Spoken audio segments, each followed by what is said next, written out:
तुम्ही पकडा. सगळ्यांना नमस्कार.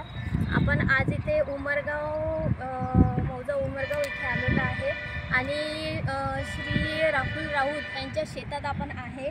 ते नैसर्गिक शेती मागील 3 वर्षापासून करत आहेत आणि आपण त्यांच्याशी प्रत्यक्ष भेट घेणार आहे.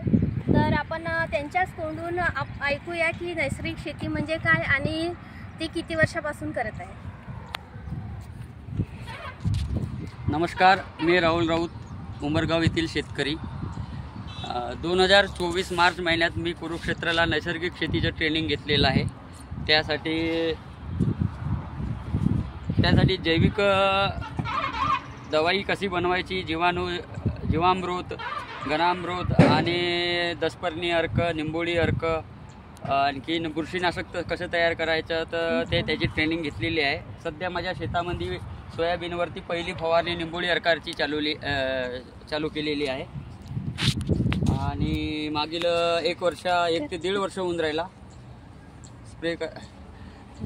1 ते 1.5 वर्षापासून मी नैसर्गिक शेतीच्या अनुकरणाने मी जैविक शेती करत आहे आणि हे स्प्रेइंग निंबोळी अर्काची पहिली फवारणी चालू आहे. नमस्कार. आणि उत्पन्नात काय फरक पडतो?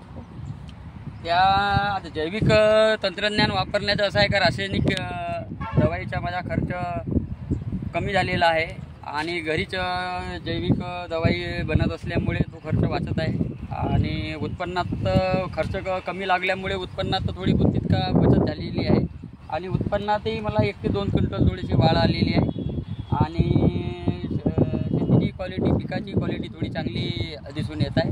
त्यामुळे मी जैविक तंत्रज्ञानाचा वापर मागील 1.5 वर्षापासून करत आहे. धन्यवाद.